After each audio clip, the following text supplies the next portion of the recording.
My message today is twofold. One, don't sweat the small stuff and how to determine if it's small stuff. And gratitude for friends and neighbors who look after each other. I lost, and I don't know what happened to him. I lost my longtime HVAC technician last year. Just kind of fell off the earth, didn't respond to calls, didn't respond to text.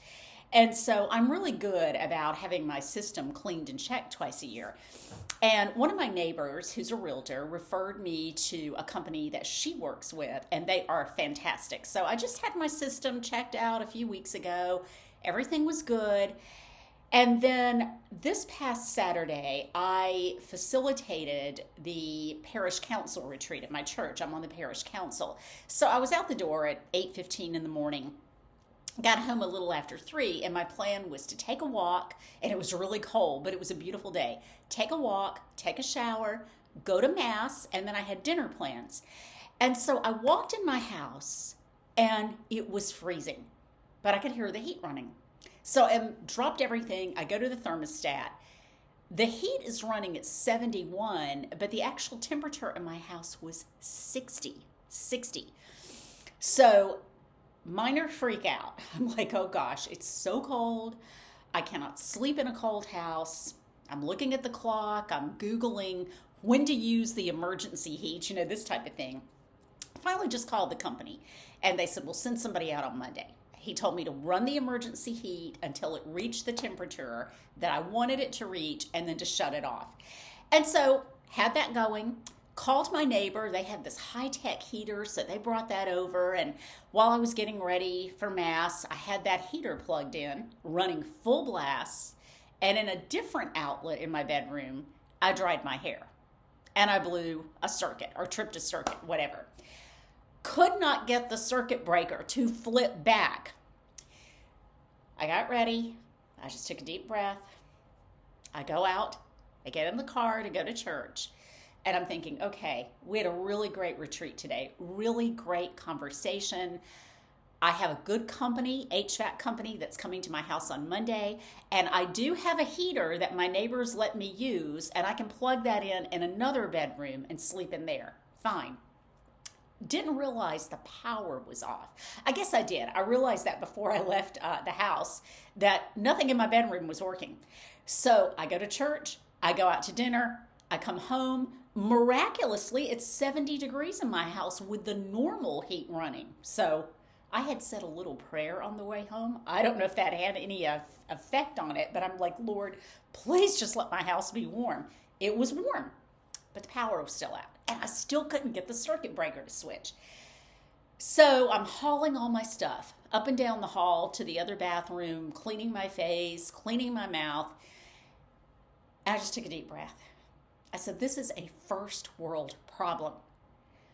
My HVAC company's coming. I do have a heater that my neighbors let me borrow. And okay, so this is an inconvenience, hauling my stuff down to the other bathroom. It's okay, at least I have another bathroom. Then I get on my sofa to watch Netflix, and it's not working because this took out my internet as well. Long story, I know. So, I just watched a little regular TV, crawled into bed in my dark room, but the heat worked. And so when I woke up yesterday morning, I called my neighbor because he's like the mayor of our cul-de-sac. He was able to get this switch on the circuit breaker to work. So I'm back in business. And yeah, here's what I was thinking though. A lot of people would have totally freaked out. I had just a minor freak out session. Really, it lasted maybe a minute. And I had to think it through. And that's my message to you with this long-winded story. Take a deep breath and think through the steps. I couldn't make my heat crank up. I couldn't get the power to come back on, but I utilized resources by immediately calling my HVAC technician, by reaching out to my neighbors for a heater, being grateful for the neighbor who referred me to this HVAC company, which is fantastic.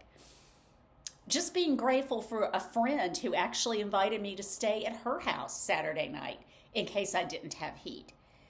And it was okay that I had nothing really to watch on Netflix. I was tired anyway. I just crawled into bed and actually had a pretty good night's sleep. So take a deep breath when you go through things like that, when it feels like everything's just blowing up. Take a deep breath, think logically through your steps, and flip the script, reframe it, and be grateful. Be grateful for the people who help you out. For many years, as a widow and raising two children, I had a village that helped me. I could not have raised my children without the village of friends, coaches, mentors that my children had. I had to have that village too of people that kept me up. We need community. Reach out to yours in times of need and in times just because you want to let them know that you're thinking about them. Hope you have a great week. Take a deep breath, think through the steps. Don't freak out. Flip the script and be grateful. Have a good one.